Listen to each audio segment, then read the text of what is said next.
ఇదంతా నా వల్లే జరిగింది. కళ్ళు మూసినా తెరిచిన చంద్రికనే కనిపిస్తుంది. Watch our web series Constable Kanakam Season 2 streaming now on ETV Win app.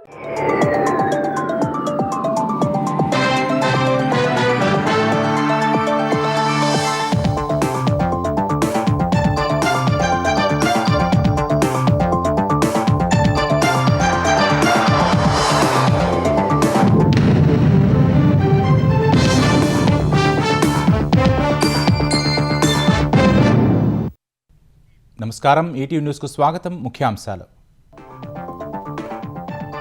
Jharkhand Singhbhum జిల్లాలో భీకర ఎన్కౌంటర్. కేంద్ర కమిటీ సభ్యుడు పతిరామ్ మాంఝీ సహా 15 మంది మావోయిస్టులు మృతి.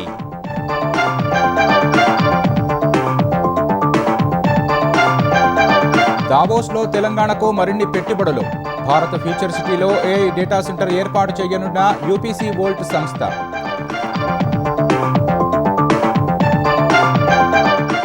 తెలంగాణలో గ్రూప్ 1 నియామకాలపై ఫిబ్రవరి 5న హైకోర్టు తుది నిర్ణయం. తీర్పు ఇంకా సిద్ధం కానందునే వాయిదా వేస్తున్నట్లు తెలిపిన బెంచ్.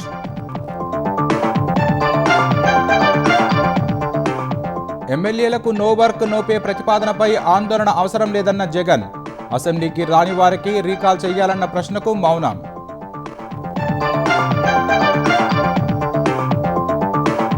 ఏపీ మద్యం కేసులో ఈడీ విచారణకు హాజరైన మాజీ ఎంపీ విజయసాయిరెడ్డి. 4.5 గంటల నుంచి ప్రశ్నిస్తున్న అధికారులు.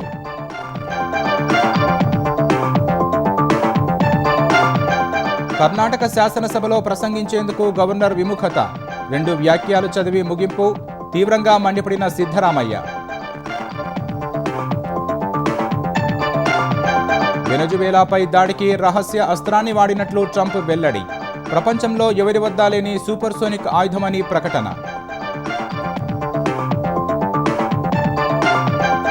అంతర్జాతీయ బ్యాడ్మింటన్లో అరుదైన ఘనత సాధించిన పీవీ సింధు. 500 విజయాలు అందుకున్న తొలి భారతీయురాలిగా రికార్డ్.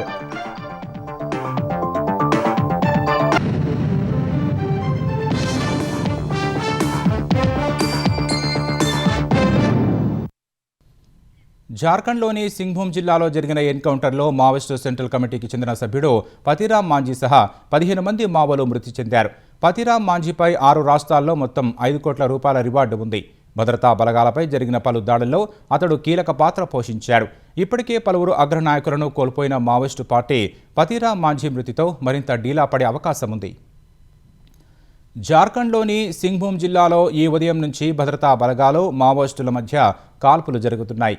మావోయిస్టు వ్యతిరేక ఆపరేషన్లో భాగంగా సరందా అటవీ ప్రాంతంలో కోబ్రా దళాలు కూంబింగ్ నిర్వహిస్తుండగా మావోయిస్టులు తారసపడ్డారు.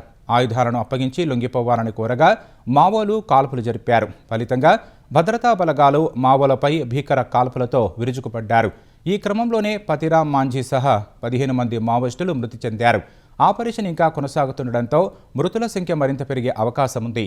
మావోయిస్టు పార్టీకి చెందిన కీలక నేత హతమవ్వడంతో మావోయిస్టు వ్యతిరేక ఆపరేషన్లో భద్రతా బలగాలు భారీ విజయాన్ని సాధించాయి. గత కొన్నేళ్లుగా మావోయిస్టు పార్టీలో పతిరామ్ మాంఝీ అలియాస్ అనల్ కీలకంగా వ్యవహరిస్తున్నారు. అతన్ని పట్టుకునేందుకు భద్రతా బలగాలు పలుమార్లు ప్రయత్నించినా త్రుటిలో తప్పించుకున్నాడు. భద్రతా బలగాలపై జరిగిన పలు దాడులకు అతడే పథక రచన చేశాడు. ఈ ఉదయం నుంచి భద్రతా బలగాలు మావోయిస్టుల మధ్య కాల్పులు జరుగుతున్నాయని కొల్హాన్ డీఐజీ అనురంజన్ తెలిపారు. ఆపరేషన్ ఇంకా కొనసాగుతోందని, మరిన్ని వివరాలను తర్వాత వెల్లడిస్తామని చెప్పారు. కర్ణాటక అసెంబ్లీ సమావేశాల్లో ఆసక్తికర పరిణామం చోటు చేసుకుంది. మొదటి రోజు ఉభయ సభలను ఉద్దేశించి ప్రసంగించాల్సిన గవర్నర్ థావరచంద్ గెహ్లోట్ ప్రసంగ పాఠంలో 2 లైన్లు మాత్రమే చదివి ముగించారు. మొదట సభ్యులందరికీ శుభాకాంక్షలు చెప్పిన ఆయన రాష్ట్ర ఆర్థిక, సామాజిక, భౌతికపరమైన అభివృద్ధిని రెట్టింపు చేసేందుకు తమ ప్రభుత్వం కట్టుబడి ఉందని పేర్కొన్నారు. వెంటనే జై హింద్, జై కర్ణాటక అంటూ ప్రసంగం ముగించారు. గవర్నర్ తీరుపై అధికార కాంగ్రెస్ సభ్యులు తీవ్ర నిరసన వ్యక్తం చేశారు. సిగ్గుచేటు, సిగ్గుచేటు అంటూ పెద్ద పెట్టున నినాదాలు చేశారు. బీజేపీయేతర పార్టీల పాలిత రాష్ట్రాల్లో ప్రభుత్వాలు, గవర్నర్ల మధ్య విభేదాల నేపథ్యంలో కర్ణాటకలో కూడా అదే పరిస్థితి తలెత్తింది. కర్ణాటక ఉభయ సభలను ఉద్దేశించి మాట్లాడేందుకు గవర్నర్ బుధవారం నిరాకరించారు. వెంటనే శాసనసభ వ్యవహారాల శాఖ మంత్రి హెచ్కే పాటిల్ నేతృత్వంలోని ప్రభుత్వ బృందం ఆయనతో చర్చలు జరిపింది. అయినప్పటికీ గవర్నర్ ఉభయ సభలను ఉద్దేశించి మాట్లాడేందుకు నిరాకరించినట్లు తెలుస్తోంది. ఈ ఉదయం ఎట్టకేలకు ఒప్పుకొని సభకు వచ్చిన ఆయన 2 లైన్లు మాత్రమే చదివి ప్రసంగం ముగించారు. తన ప్రసంగ పాఠంలో కేంద్ర ప్రభుత్వాన్ని విమర్శించే అంశాలు ఉండడం వల్లే చదవడానికి గవర్నర్ నిరాకరించినట్టు తెలుస్తోంది. గవర్నర్ తీరుపై ముఖ్యమంత్రి సిద్ధరామయ్య తీవ్ర నిరసన వ్యక్తం చేశారు. He spoke the speech prepared by himself that against the constitution, provisions of the constitution. It clearly violates Article 176 and 163 of the Indian Constitution. Therefore, it is not going to be the speech of the governor. He has not discharged his duties as per the Indian Constitution. Therefore, we are going to protest against the attitude of the governor. We are examining to approach the Supreme Court or not. We will let you know. తెలంగాణలో పెట్టుబడులు పెట్టేందుకు జాతీయ అంతర్జాతీయ సంస్థలు ముందుకు వస్తున్నాయి. దావోస్లో ముఖ్యమంత్రి బృందంతో సమావేశమైన పలు కంపెనీలు ఈ మేరకు ఒప్పందాలు చేసుకుంటున్నాయి. భారత్ ఫ్యూచర్ సిటీలో 5,000 కోట్లతో ఏఐ డేటా సెంటర్ను ఏర్పాటు చేసేందుకు యూపీసీ వరల్డ్ సంస్థ ఎంఓయూ చేసుకుంది. దావోస్లో ముఖ్యమంత్రి రేవంత్ రెడ్డి బృందం పర్యటన కొనసాగుతోంది. భారత్ ఫ్యూచర్ సిటీలో ఏఐ డేటా సెంటర్ నెలకొల్పనున్నట్లు యూపీసీ వోల్ట్ సంస్థ ప్రకటించింది. 5,000 కోట్ల పెట్టుబడితో 100 మెగావాట్ల ఏఐ డేటా సెంటర్ ఏర్పాటుకు ఎంఓయూ చేసుకుంది. తెలంగాణలో పరిశ్రమలు, పెట్టుబడులకు అనుకూలమైన పరిస్థితులు, ప్రభుత్వ పాలసీలను వరల్డ్ ఎకనామిక్ ఫోరం వేదికగా ప్రపంచానికి వివరించాలనుకుంటున్నట్లు ముఖ్యమంత్రి రేవంత్ రెడ్డి పేర్కొన్నారు. ఇందుకు హైదరాబాద్లో ఫాలో అప్ సదస్సు నిర్వహించాలని ప్రపంచ ఆర్థిక ఫోరం WEF ప్రతినిధులను కోరారు. దావోస్లోని తెలంగాణ పెవిలియన్లో ముఖ్యమంత్రి Revanth Reddy world economic forum managing director Jeremy Jurgens, C41IR network coordination head Manju జార్జులతో సమావేశమయ్యారు. ప్రతి ఏడాది జూలైలో హైదరాబాద్లో world economic forum follow up సమావేశం నిర్వహించాలని సీఎం ప్రతిపాదించారు.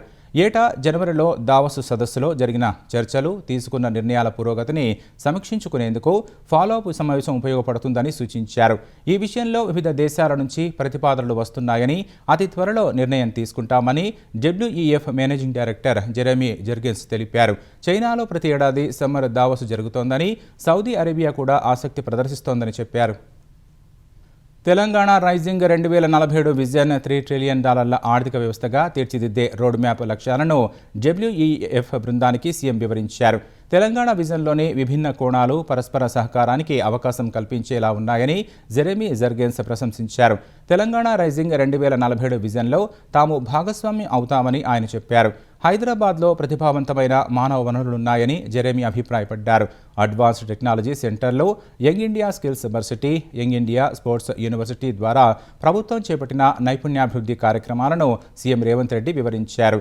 స్కిల్ డెవలప్మెంట్, క్రీడలకు తమ ప్రభుత్వం అత్యంత ప్రాధాన్యం ఇస్తోందని వెల్లడించారు.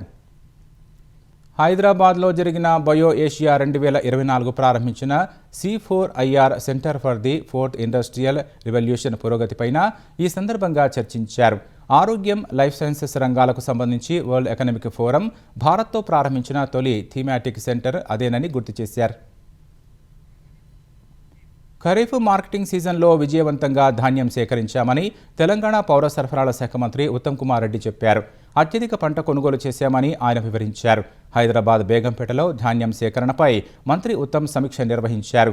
ఈ సమీక్షలో పాల్గొన్న తెలంగాణ పౌర సరఫరాల శాఖ ముఖ్య కార్యదర్శి స్టీఫెన్ రవీంద్ర 2025-26 ఖరీఫ్ సీజన్లో సాధించిన విజయాలపై పవర్ పాయింట్ ప్రజెంటేషన్ ఇచ్చారు. ఈ సందర్భంగా లీగల్ ఎన్ఫోర్స్మెంట్ మార్గదర్శకాలను ఉత్తమ్ విడుదల చేశారు. ఖరీఫ్ పంట కొనుగోళ్ల ద్వారా 15 లక్షల మంది రైతులు లబ్ధి పొందారని మంత్రి చెప్పారు. విదేశాలకు బియ్యం ఎగుమతి చేసే మిల్లర్లకు తగిన ప్రోత్సాహం ఇస్తామన్నారు. ఇందుకోసం నూతన పాలసీకి రూపకల్పన చేస్తున్నట్లు వెల్లడించారు. మిల్లర్లను వేధించబోమన్న మంత్రి ప్రభుత్వం ఇచ్చిన ధాన్యాన్ని దుర్వినియోగం చేస్తే కఠిన చర్యలు తప్పవని హెచ్చరించారు.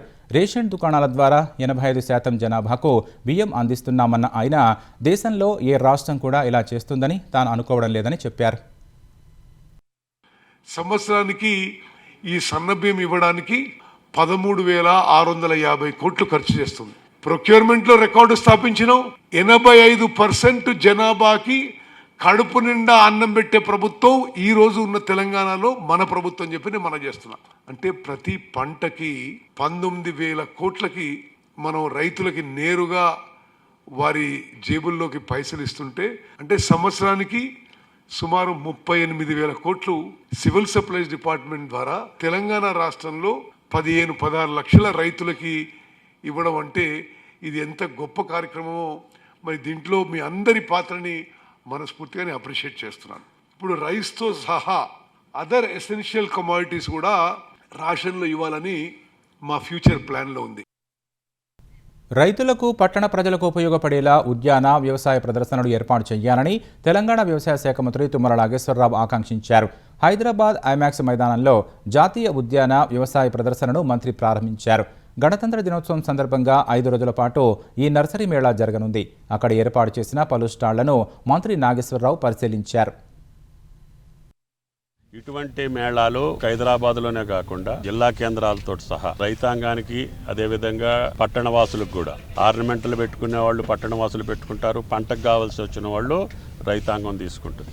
మెకడమియా కావచ్చు, ఆర్కానట్ కావచ్చు, నట్మగ్ కావచ్చు, రైతుకి లాభం వచ్చేటటువంటి పంటలు కూడా మన దేశంలో పండించుకునే అవకాశం వచ్చింది. కాబట్టి ప్రపంచ దేశాల్లో ఏ పంట పండినా ఆ పంటను పండించేటటువంటి వాతావరణం మన దగ్గర ఉంది. కాబట్టి ఇటువంటి నర్సరీలు రైతాంగానికి, అదేవిధంగా పట్టణవాసులకు ఉపయోగపడాలని, దీన్ని విజయవంతం చేయాలని చెప్పి ఖలీద్ గారి యొక్క ప్రయత్నానికి అందరూ సహకరించాలని చెప్పి మీకు ప్రత్యేకంగా విజ్ఞప్తి. కాంగ్రెస్ పాలనలో పల్లెలు, పట్టణాలు ఆగమాగమయ్యాయని, నిధులు లేక అభివృద్ధి పడకేసిందని మాజీ మంత్రి హరీష్ రావు ఆరోపించారు. మున్సిపల్ ఎన్నికల్లో ఉమ్మడి మెదక్ జిల్లాలో బీఆర్ఎస్ క్లీన్ స్వీప్ చేస్తుందన్నారు. సంగారెడ్డి, నర్సాపూర్, పటాన్చెరు నియోజకవర్గాలకు చెందిన పలువురు నాయకులు బీఆర్ఎస్లో చేరగా వారికి హరీష్ రావు కండువా కప్పి ఆహ్వానించారు. కాంగ్రెస్ సర్కార్ మున్సిపాలిటీలను నిర్వీర్యం చేస్తోందని, అభివృద్ధిని గాలికి వదిలేసిందని ఆయన మండిపడ్డారు. కేసీఆర్ హయాంలో పట్టణ ప్రగతి ద్వారా ప్రతి నెలా నిధులు విడుదల చేసి పట్టణాలను సుందరంగా తీర్చిదిద్దామని కాంగ్రెస్ ప్రభుత్వం ₹1 ఇవ్వడం లేదని ఆక్షేపించారు. మున్సిపాలిటీలో కనీసం బ్లీచింగ్ పౌడర్ చల్లడానికి, చెత్త ఎత్తడానికి కూడా నిధులు లేని దుస్థితి నెలకొందన్నారు. నిధుల కొరతతో పట్టణాల్లో పారిశుధ్యం లోపించిందని, దోమల బెడద పెరిగి ప్రజలు రోగాల బారిన పడుతున్నారని పేర్కొన్నారు. స్ట్రీట్ లైట్లు వెలిగే పరిస్థితి లేదని, తాగునీటి సరఫరాలో కోతలు విధిస్తున్నారని హరీష్ రావు విమర్శించారు.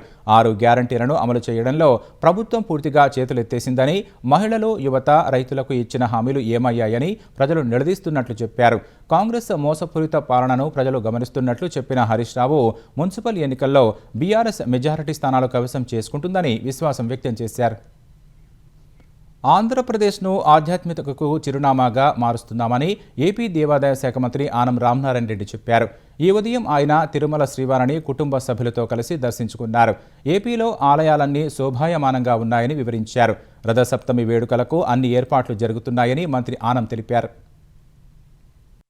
దేశంలో ఉన్నటువంటి అనేక మంది తెలుగు వాళ్ళకి ఆంధ్రప్రదేశ్ రాష్ట్రం ఒక ఆధ్యాత్మిక రాష్ట్రంగా అభివృద్ధి చెందాలన్న లక్ష్యంతో చంద్రబాబు నాయుడు గారు కానీ, రాష్ట్ర ప్రభుత్వం కానీ నిరంతరం కృషి చేస్తుంది. రథసప్తమి ఏర్పాట్లు కూడా, అరసవెల్లి రథసప్తమి ఏర్పాట్లు కానీ, తిరుమలలో జరిగే రథసప్తమి ఏర్పాట్లకి ఇప్పటికే ట్రస్ట్ బోర్డు అందరూ ఇప్పటికే సమావేశమయ్యారు. రాష్ట్ర ప్రభుత్వం అన్ని విధాలా వాళ్ళకి సహకరిస్తుంది. అరసవెల్లిలో జరిగేటువంటి ఈ యొక్క రథసప్తమి వేడుకలకి అచ్చెన్నాయుడు గారు, అలాగే కేంద్ర మంత్రి రామ్మోహన్ నాయుడు గారు ఇద్దరు స్వయంగా రథసప్తమి వేడుకల్ని నిర్వహించడం జరుగుతుంది. వైసీపీ ప్రభుత్వ హయాంలో జరిగిన వేల కోట్ల రూపాయల మద్యం కుంభకోణం కేసులో మాజీ ఎంపీ విజయసాయిరెడ్డి ఎన్ఫోర్స్మెంట్ డైరెక్టరేట్ విచారణకు హాజరయ్యారు. ఈ కేసుకు సంబంధించి గతేడాది మే నెలలోనే ఈడీ మనీ లాండరింగ్ చట్టం కింద అభియోగాలతో ఎఫ్ఐఆర్ నమోదు చేసిన ఈడీ అందులో 33 మందిని నిందితులుగా చేర్చింది. 2025 సెప్టెంబర్లో 5 రాష్ట్రాల్లోని 20 ప్రాంతాల్లో సోదాలు చేసి కీలక ఆధారాలు సేకరించింది. ఈడీ పెట్టిన కేసులో వైసీపీ తరఫున కీలకంగా పనిచేస్తున్న రాజకేశిరెడ్డి సహా ఆ పార్టీ నేతలు ఎంపీ పెద్దిరెడ్డి మిథున్ రెడ్డి, మాజీ ఎంపీ విజయసాయిరెడ్డి, జగన్ హయాంలో సీఎంఓ కార్యదర్శిగా పనిచేస్తున్న విశ్రాంత IAS Dhanunjaya Reddy, Jagan OSD Krishnamohan Reddy, Bharathi cements పూర్తికాలపు డైరెక్టర్ గోవిందప్ప బాలాజీ, అప్పటి బేవరేజెస్ కార్పొరేషన్ ఎండీ వాసుదేవరెడ్డి, ప్రత్యేక అధికారి సత్యప్రసాద్, ఎస్పీవై అగ్రో ఇండస్ట్రీస్ పూర్వ డైరెక్టర్ సజ్జల శ్రీధర్ రెడ్డి ఉన్నారు. మద్యం కుంభకోణంపై ఏపీ ప్రభుత్వం ఏర్పాటు చేసిన సిట్ నుంచి వివరాలు సేకరించిన ఈడీ వాటి ఆధారంగా బ్యాంకు ఖాతాలు, ఆస్తుల సమాచారం, స్థిరాస్తి సంస్థల్లోకి నిధుల మళ్లింపు, అంతిమ లబ్ధిదారు ఎవరనే కోణంలో ఈడీ విచారణ జరుపుతోంది. మద్యం కుంభకోణంలో అప్పటి సీఎం ఐటీ సలహాదారుగా వ్యవహరించిన రాజకేశిరెడ్డి సూత్రధారి అని విజయసాయిరెడ్డి గతంలో వెల్లడించారు. ఈ పరిస్థితుల్లో ఆయన ఈడీ విచారణకు వెళ్లడం ప్రాధాన్యాన్ని సంతరించుకుంది. అసెంబ్లీకి రాని ఎమ్మెల్యేలకు నో వర్క్ నో పే అమలు చేయాలన్న స్పీకర్ ప్రతిపాదనపై ఆందోళన చెందాల్సిన అవసరం లేదని వైసీపీ అధ్యక్షుడు జగన్ అన్నారు. అయితే అసెంబ్లీకి రాని వారిని రీకాల్ చేయాలన్న ప్రతిపాదనపై మాత్రం సమాధానం దాటవేసి వెళ్లిపోయారు.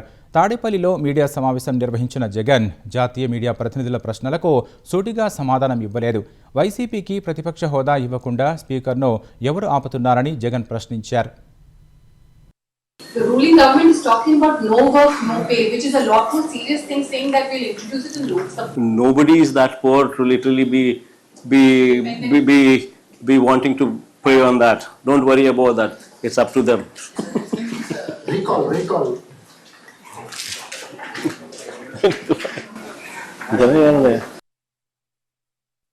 వెనజువేలాపై దాడి సమయంలో అమెరికా సైన్యం వినియోగించిన ఆయుధంపై పలు ఊహాగానాలు ఉన్న వేళ అగ్రరాజ్యాధినేత డొనాల్డ్ ట్రంప్ స్పష్టతనిచ్చారు. ఆ దేశంపై దాడి కోసం ఒక రహస్య ఆయుధాన్ని వినియోగించామని ఓ ఇంటర్వ్యూలో తెలిపారు. అది సూపర్ సోనిక్ ఆయుధమని చెప్పారు.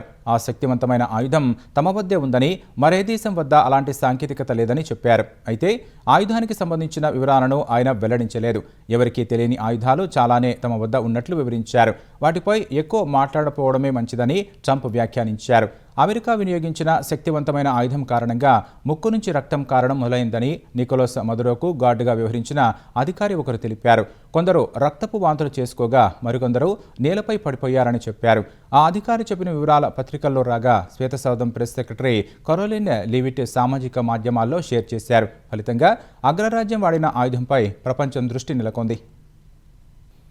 గ్రీన్లాండ్కు మద్దతిస్తున్న ఐరోపా దేశాలపై అదనపు సుంకాల విషయంలో అమెరికా అధ్యక్షుడు డొనాల్డ్ ట్రంప్ వెనక్కి తగ్గారు. వచ్చే నెల 1 నుంచి 8 ఐరోపా దేశాలపై 10% అదనపు సుంకాలను అమలు చేయబోనని తెలిపారు. దావోస్లో నాటో సెక్రటరీ జనరల్ మార్క్ రుట్టేతో సమావేశమైన ట్రంప్ ఈ నిర్ణయం తీసుకున్నారు. మార్క్ రుట్టేతో ఫలప్రదమైన చర్చ జరిగిందని ట్రంప్ తన సామాజిక మాధ్యమం ట్రూత్ సోషల్లో పోస్టు చేశారు. గ్రీన్లాండ్ సహా మొత్తం ఆర్కిటిక్ ప్రాంతానికి సంబంధించి భవిష్యత్తులో చేసుకోబోయే ఒప్పందానికి కార్యాచరణ ప్రణాళిక సిద్ధమైందని తెలిపారు. ఇది కార్యరూపం దాల్చితే అమెరికా సహా నాటోలోని సభ్య దేశాలన్నింటికీ ప్రయోజనకరంగా ఉంటుందని రాసుకొచ్చారు. అందుకే సుంకాలపై నిర్ణయాన్ని వెనక్కి తీసుకుంటున్నారని వివరించారు. గోల్డెన్ డోమ్ అంశంపై ఉపాధ్యక్షుడు జేడీ వ్యాన్స్, విదేశాంగ మంత్రి మార్కో రూబియో మిత్రపక్షాలతో చర్చలు జరుపుతున్నారని ట్రంప్ తెలిపారు. సుంకాలు విధించబోనంటూ ట్రంప్ తీసుకున్న నిర్ణయాన్ని డెన్మార్క్ విదేశాంగ మంత్రి స్వాగతించారు. గ్రీన్లాండ్ అంశంపై తమకు ఎలాంటి ఆందోళన లేదని రష్యా అధ్యక్షుడు వ్లాదిమిర్ పుతిన్ అన్నారు. మాస్కోలో జరిగిన జాతీయ భద్రతా మండలి భేటీలో పాల్గొన్న పుతిన్ గ్రీన్లాండ్ను ఎప్పుడూ డెన్మార్క్ తమ వలస రాజ్యంగానే పరిగణించిందని తెలిపారు. ఆ ద్వీపవాసులపై కఠినంగా వ్యవహరించలేదని ఆరోపించారు. గ్రీన్లాండ్ సమస్యను అమెరికా, డెన్మార్క్ కలిసి పరిష్కరించుకుంటాయని ఆశిస్తున్నట్లు పుతిన్ వ్యాఖ్యానించారు. 1917లో డెన్మార్క్ వర్జిన్ ఐలాండ్స్ను అగ్రరాజ్యానికి విక్రయించిందని పుతిన్ గుర్తు చేశారు. అటు ఉక్రెయిన్తో శాంతి ఒప్పందం కుదిరాక ఆ దేశ పునర్నిర్మాణానికి సాయం అందిస్తామని పుతిన్ తెలిపారు. అమెరికాలో తమ ఆస్తులను అక్కడి ప్రభుత్వం సీజ్ చేసిందని, వాటిని విక్రయించి ఉక్రెయిన్ పునర్నిర్మాణానికి వినియోగించేలా ట్రంప్ ప్రత్యేక రాయబారి స్టీవ్ విట్కాఫ్తో చర్చిస్తానని వెల్లడించారు. తెలంగాణలో గ్రూప్ 1 నియామకాలపై తుది తీర్పును ఫిబ్రవరి 5న వెల్లడించనున్నట్లు హైకోర్టు తెలిపింది. తీర్పు కాపీ ఇంకా సిద్ధం కాలేదని ఇవాళ న్యాయవాదులకు డివిజన్ బెంచ్ సమాచారం ఇచ్చింది. గ్రూప్ 1 పరీక్షల నిర్వహణ, మూల్యాంకనం, బయోమెట్రిక్ నిబంధనల అమలులో లోపాలు ఉన్నాయని పలువురు అభ్యర్థులు గతంలో హైకోర్టును ఆశ్రయించారు. పిటిషన్లపై విచారణ జరిపిన సింగిల్ బెంచ్ గ్రూప్ 1 ఫలితాలను రద్దు చేస్తూ తీర్పు వెలువరించింది. జవాబు పత్రాలను తిరిగి మూల్యాంకనం చేయాలని, లేకుంటే పరీక్షను మళ్లీ నిర్వహించాలని టీజీపీఎస్సీని ఆదేశించింది. సింగిల్ బెంచ్ తీర్పును గ్రూప్ 1కు ఎంపికైన అభ్యర్థులు డివిజన్ బెంచ్లో సవాల్ చేశారు. సింగిల్ బెంచ్ ఇచ్చిన తీర్పును రద్దు చేసిన డివిజన్ బెంచ్ నియామకాలు తుది తీర్పునకు లోబడి ఉంటాయని ఆదేశాలిచ్చింది. ఈ నేపథ్యంలో 562 మందికి టీజీపీఎస్సీ నియామక పత్రాలు అందజేసింది. తర్వాత గ్రూప్ 1పై హైకోర్టు డివిజన్ బెంచ్ ఇరుపక్షాల వాదనలు నమోదు చేసింది. ఫిబ్రవరి 5న తీర్పు వెలువరిస్తామని తాజాగా వెల్లడించింది. ఇటీవల కాకినాడ కెనాల్ రోడ్డులో స్తంభించిన ట్రాఫిక్ను విధుల్లో లేకపోయినా చంటి పిల్లాడిని ఎత్తుకొని మరీ క్రమబద్ధీకరించిన మహిళా కానిస్టేబుల్ జయశాంతిని ఆంధ్రప్రదేశ్ హోంమంత్రి అనిత మరోసారి అభినందించారు. మొన్ననే ఫోన్లో జయశాంతిని అభినందించిన హోంమంత్రి ఆమె కోరిక మేరకు ఇవాళ విజయవాడలోని తన క్యాంపు కార్యాలయంలో కలిశారు. కానిస్టేబుల్ జయశాంతి కుటుంబ సభ్యులతో కలిసి మంత్రి టిఫిన్ చేశారు. వారి యోగక్షేమాలను అడిగి తెలుసుకున్నారు. జయశాంతి కుమారుడితో అనిత సరదాగా ముచ్చటించారు. జయశాంతి వారి కుటుంబ సభ్యులను కలవడం సంతోషంగా ఉందని చెప్పారు. రక్షణ వ్యవస్థలో కీలక పాత్ర పోషిస్తున్న ప్రతి పోలీస్ కుటుంబానికి తమ ప్రభుత్వం ఎప్పుడూ అండగా ఉంటుందని హోంమంత్రి అనిత స్పష్టం చేశారు. కామారెడ్డి జిల్లా బిక్కనూరు మండలం అంతంపల్లి గ్రామ శివారులో విష ప్రయోగంతో 15 కోతులు మృతి చెందడం కలకలం రేపింది. తీవ్ర అస్వస్థతకు గురైన కొన్ని కోతులను పశువైద్యులు రక్షించారు. జాతీయ రహదారి పక్కన ఒక దాబా వద్ద సుమారు 80 కోతులు అస్వస్థతకు గురై ఉండడాన్ని స్థానికులు గుర్తించారు. నడవలేని స్థితిలో కోతులు ఉన్నట్లు స్థానికులు తెలిపారు. పరిసర ప్రాంతాల్లో 15 కోతుల మృతదేహాలు కనిపించాయి. గ్రామస్తులు సర్పంచ్ వెటర్నిటీ డాక్టర్కు సమాచారం ఇవ్వగా పశువైద్యులు అక్కడకు చేరుకొని అస్వస్థతకు గురైన కోతులకు చికిత్స చేశారు. గుర్తు తెలియని వ్యక్తులు ఒక వ్యాన్లో కోతులను తీసుకొచ్చి గ్రామ శివారులో దాబా వద్ద వదిలిపెట్టినట్లు గ్రామ సర్పంచ్ మహేందర్ రెడ్డి తెలిపారు. వారిపై పోలీసులు ఫిర్యాదు చేస్తామన్నారు. వరంగల్ జిల్లా వర్ధన్నపేట మండలం ఇల్లందలో కోతులను ఊరు నుంచి తరిమేందుకు గ్రామ సర్పంచ్ వినూత్న ప్రయత్నం చేస్తున్నారు. చింపాంజీ మాస్కుతో కోతులను భయపెట్టి పారిపోయేలా చేస్తున్నారు. ఇటీవల ఇల్లందలో కోతులు బాగా పెరిగిపోయాయి. ఇళ్లలోకి చొరబడి ప్రజలను గాయపరుస్తున్నాయి. గ్రామంలో ఒంటరిగా తిరగాలంటే స్థానికులు భయపడుతున్నారు. ఈ నేపథ్యంలో సర్పంచ్ బేతి సాంబయ్య సొంత ఖర్చుతో చింపాంజీ మాస్కు తెప్పించి పారిశుద్ధ్య కార్మికులకు వేషం వేయించారు. చింపాంజీ మాస్కు ఉన్న వ్యక్తులను చూసి కోతులు భయపడి పరుగులు తీస్తున్నాయి. సిబ్బందికి మాస్కు వేయించడం కాస్త ఇబ్బందిగానే ఉన్నా కోతుల నుంచి విముక్తి లభిస్తుందని పంచాయతీ పాలకవర్గం చెబుతోంది. జమ్మూ కాశ్మీర్ దోడా జిల్లాలో ఓ సైనిక వాహనం లోయలో పడి 10 మంది సైనికులు ప్రాణాలు కోల్పోయారు. భదర్వా చంబా అంతర్జాతీయ రహదారిలోని ఖన్నీ టాప్ వద్ద ఈ ప్రమాదం జరిగింది. ఆర్మీకి చెందిన బుల్లెట్ ప్రూఫ్ వాహనం అదుపు తప్పి 200 అడుగుల లోతు ఉన్న లోయలో పడింది. ఈ సమాచారం అందుకున్న ఆర్మీ సిబ్బంది, పోలీసులు ఘటనా స్థలికి చేరుకుని సహాయక చర్యలు చేపట్టారు. అప్పటికే 4 ప్రాణాలు కోల్పోగా గాయపడిన 13 మందిని సమీప ఆసుపత్రులకు తరలించారు. అక్కడ చికిత్స చేస్తుండగానే మరో 6 ప్రాణాలు కోల్పోయారు. మిగిలిన 7 చికిత్స కొనసాగుతోందని అధికారులు తెలిపారు. మెరుగైన చికిత్స కోసం వారిని ఉధంపూర్ మిలిటరీ ఆసుపత్రికి తరలించినట్లు చెప్పారు. ప్రమాద సమయంలో వాహనంలో 17 మంది సైనికులు ఉన్నారు. డ్రైవర్ నియంత్రణ కోల్పోవడం వల్లే ప్రమాదం జరిగిందని అధికారులు తెలిపారు. ఉత్తరప్రదేశ్ మొరాదాబాద్లో పరువు హత్య కలకలం రేపింది. మరో మతానికి చెందిన వ్యక్తిని ప్రేమించిందనే కోపంతో 3 సోదరులు తమ సోదరుడి హత్య చేశారు. ఆమె ప్రేమించిన వ్యక్తిని కూడా హతమార్చి 2 మృతదేహాలను కలిపి పూడ్చివేశారు. ఉపాధి కోసం సౌదీ అరేబియాకు వెళ్లి అక్కడ కొంతకాలం ఉన్న అర్మాన్ కొన్ని నెలలుగా మొరాదాబాద్లో నివసిస్తున్నాడు. ఈ క్రమంలో కాజల్తో ఏర్పడిన పరిచయం ప్రేమగా మారింది. ఈ విషయం కాజల్ ఇంట్లో తెలియగా ఆమె సోదరులు తీవ్రంగా వ్యతిరేకించారు. అర్మాన్కు దూరంగా ఉండాలని కాజల్పై ఒత్తిడి చేశారు. 3 రోజుల క్రితం అర్మాన్, కాజల్ కనిపించకుండా పోయారు. అర్మాన్ తండ్రి తమ కుమారుడు కనిపించడం లేదని ఫిర్యాదు చేయగా దర్యాప్తు చేపట్టిన పోలీసులు కాజల్ కూడా కనిపించడం లేదని గుర్తించారు. అనంతరం కాజల్ సోదరులను పోలీసులు విచారించగా వారు నేరాన్ని అంగీకరించారు. అర్మాన్, కాజల్ చేతులు, కాళ్లను కట్టేసి నిందితులు ఉరి తీశారని ఎస్పీ తెలిపారు. మృతదేహాలను పూడ్చేందుకు ఉపయోగించిన సామగ్రిని స్వాధీనం చేసుకున్నామని చెప్పారు. 2000 సంవత్సరం ఎర్రకోట వద్ద దాడి కేసులో 3 ఆర్మీ జవాన్ల మరణానికి కారకుడైన లష్కరే తోయిబా ఉగ్రవాది మొహమ్మద్ ఆరిఫ్ దాఖలు చేసిన క్యూరేటివ్ పిటిషన్పై విచారణ జరిపేందుకు సుప్రీంకోర్టు అంగీకరించింది. ఈ కేసులో తనకు విధించిన మరణశిక్షను పునఃపరిశీలించాలంటూ ఆరిఫ్ వేసిన పిటిషన్పై భారత ప్రధాన న్యాయమూర్తి justice Suryakant, justice Vikramnath, justice JK మహేశ్వరులతో కూడిన ప్రత్యేక బెంచ్ విచారణ జరిపింది. మొహమ్మద్ ఆరిఫ్ తరపు న్యాయవాదుల వాదనలను పరిగణలోకి తీసుకుని ఢిల్లీ ప్రభుత్వానికి నోటీసులు జారీ చేసింది. 2005 ఏడాది ఢిల్లీలోని ట్రయల్ కోర్టు ఆరిఫ్కు మరణశిక్ష విధించింది. ఈ తీర్పును ఆరిఫ్ 2007 ఏడాది ఢిల్లీ హైకోర్టులో ఆరిఫ్ సవాలు చేయగా ట్రయల్ కోర్టు తీర్పును న్యాయస్థానం సమర్థించింది. ఢిల్లీ హైకోర్టు తీర్పుపై 2011లో ఆరిఫ్ సుప్రీంకోర్టును ఆశ్రయించగా అక్కడ కూడా అతనికి చుక్కెదురైంది. 2022లో ఆరిఫ్ సుప్రీంకోర్టులో రివ్యూ పిటిషన్ వేయగా దాన్ని కూడా న్యాయస్థానం కొట్టివేసింది. ఇప్పుడు క్యూరేటివ్ పిటిషన్ను వేయగా విచారణ జరిపేందుకు సుప్రీంకోర్టు అంగీకరించింది. 2000 ఏడాది డిసెంబర్ 22న రాత్రి కొందరు ఉగ్రవాదులు ఎర్రకోట లోపల ఉన్న భారత ఆర్మీకి చెందిన 7 రాజాపుతానా రైఫిల్స్ యూనిట్కు ప్రాంతంలోకి ప్రవేశించి అక్కడున్న జవాన్లపై విచక్షణారహితంగా కాల్పులు జరిపారు.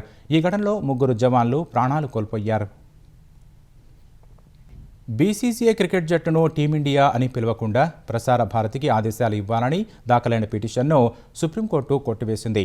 ఈ పిటిషన్ను తెలివి తక్కువ పనిగా పేర్కొన్న సుప్రీంకోర్టు పిటిషనర్పై ఆగ్రహం వ్యక్తం చేసింది. భారత ప్రధాన న్యాయమూర్తి justice Suryakant, justice Joymalya Bagchi, justice Vipul M పంచోలీతో కూడిన ధర్మాసనం ఈ మేరకు తీర్పునిచ్చింది. న్యాయవాది రీపక్ కన్సల్ ఈ ప్రజా ప్రయోజన వ్యాజ్యాన్ని దాఖలు చేశారు. ఈ పిటిషన్పై విచారణలో ప్రైవేటు సంస్థ అయిన బీసీసీఐ నేతృత్వంలోని జట్టును టీమిండియా భారత జాతీయ జట్టు అని పిలవడం తప్పని పిటిషనర్ పేర్కొన్నారు. కేంద్రం నుంచి కూడా ఎలాంటి అనుమతులు లేవని వాదించారు. ఈ వాదనను సుప్రీంకోర్టు తోసిపుచ్చింది. ఒక జట్టు దేశం తరపున ఆడుతున్నప్పుడు దానిని టీమిండియా అని పిలవడంలో తప్పు లేదని సుప్రీంకోర్టు స్పష్టం చేసింది. ఈ కేసులో ఢిల్లీ హైకోర్టు గతంలో ఇచ్చిన ఉత్తర్వులను సుప్రీంకోర్టు సమర్థించింది. కేవలం ఇంట్లో కూర్చొని పిటిషన్లు తయారు చేయవద్దని మందలించింది. దీనివల్ల కోర్టు సమయం వృధా అవుతోందని తెలిపింది. గతంలో ఢిల్లీ హైకోర్టు జరిమానా విధించలేదు కాబట్టే సుప్రీంకోర్టుకు వచ్చే ధైర్యం వచ్చిందని పిటిషనర్ను ధర్మాసనం హెచ్చరించింది. భారత బ్యాడ్మింటన్ క్రీడాకారిణి పివి సింధు అరుదైన ఘనత సాధించింది. తన కెరీర్లో 500వ విజయం సొంతం చేసుకుంది. ఈ ఘనత సాధించిన 6వ ఉమెన్స్ సింగిల్స్ షట్లర్గా తొలి భారతీయురాలిగా రికార్డు సృష్టించింది. దీనికి Indonesia super 500 tournament pre quarter finals వేదికైంది. ఈ పోరులో ఆమె డెన్మార్క్కు చెందిన లైన్ హోజ్ మార్క్ జాయల్ ఫెల్డ్ను ఓడించింది. ప్రారంభ రౌండ్లో జపాన్కు చెందిన అన్సీడెడ్ మనామి సుయిజు చేతిలో ఓడిపోయిన సింధు హోజ్ మార్క్పై మాత్రం పూర్తి ఆధిపత్యం కనబరిచింది. 43 నిమిషాల్లో 21-19, 21-18 తేడాతో వరుస గేమ్లలో డానిష్ షట్లర్ను ఓడించింది. ఇప్పటివరకు జరిగిన 6 మ్యాచ్ల్లో సింధుకు ఇది 5వ గెలుపు. ఈ ప్రదర్శనతోనే సింధు 500 విజయాల మార్కును అందుకుంది. ప్రపంచ 13వ ర్యాంకులో ఉన్న సింధు ప్రస్తుత టోర్నీలో టాప్ సీడ్ ప్రపంచ నంబర్ 4వ స్థానంలో ఉన్న చైనా క్రీడాకారిణి చెన్ యూఫీతో క్వార్టర్స్లో తలపలనుంది. ఈటీవీ న్యూస్ సమాప్తం. నమస్కారం.